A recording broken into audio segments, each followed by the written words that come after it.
जैसे जैसे राम मंदिर की प्राण प्रतिष्ठा का समय नजदीक आ रहा है, वैसे वैसे विपक्षी नेताओं के विवादित और बेतुके बयानों की फहरिस्त भी बढ़ती जा रही है। इस कड़ी में एक और नाम जुड़ गया है, एनसीपी नेता जितेंद्र आव्हाड का।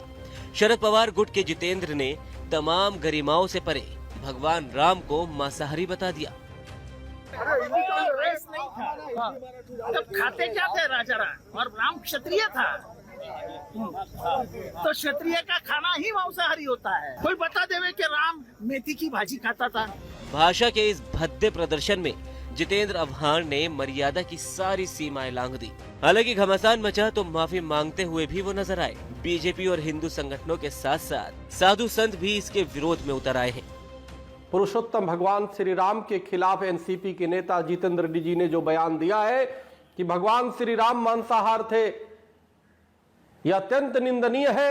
ये हिंदुओं को मर्माहत करने वाला है और अब इस पे स्पष्ट हो गया है कि जब नाश मनुष्य का आता है पहले विवेक मर जाता है। ऐसा लगता है कि विपक्ष के इंडिया वाले सहयोगियों ने राम मंदिर पर विवादित बयानों की कोई सौगंध खाई है।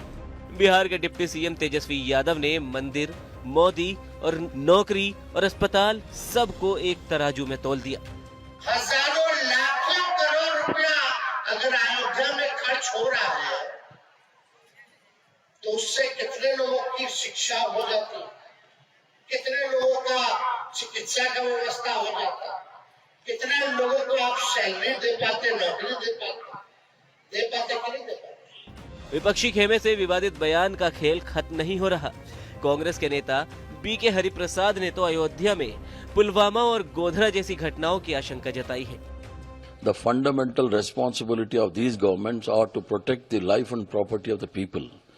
When you go back to the history of the Bharatiya Janata Party regarding Godhra or Pulwama or Kandahar, and there were a lot of disturbances, lot of lives and property were lost. Ram मंदिर पर छिड़े रण में कांग्रेस के दिग्गी राजा भी भला कैसे पीछे रहते। न्योते के सवाल पर दिल में राम की बात कहते हुए दिग्विजय सिंह ने पुरानी मूर्ति पर नया ही राग छेड़ दिया। पहली बात तो यह है कि जिस रामलला की लड़ाई पर, मूर्ति पर सारा झगड़ा हुआ, वो मूर्ति कहाँ है? वो मूर्ति स्थापित क्यों नहीं हुई? नई मूर्ति कहाँ से आ रही है? वो रामलला की मूर्ति जिस पर कि सारा झगड़ा हुआ, वो कहाँ है? अब जब सबके बयान आ रहे हैं तो ओवैसी के अरमानों को भला कौन रोक सकता है। भव्य और दिव्य राम मंदिर की तस्वीर में ओवैसी ने भी मस्जिद वाली तकरीर दोहराई थी। नौजवानों, मस्जिदों को आबाद रखो। नौजवानों, तुमसे मैं कह रहा हूं, हमारी मस्जिद हमने खो दी और वहां पर क्या किया जा रहा है आप देख रहे हैं। नौजवानों, क्या तुम्हारे दिलों में, हमारे दिलों में तकलीफ नहीं होती कि जिस जगह पर हमने 500 साल हय्या अल सलाह और हय्या अल फलाह की सदाएं दी।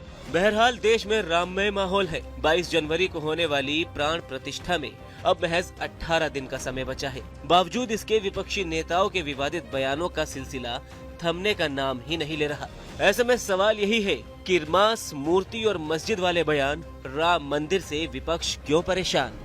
जिस व्यक्ति को आप देख रहे हो वो राहुल गांधी नहीं है। यूपीए गवर्नमेंट का अंत होना तो निश्चित है।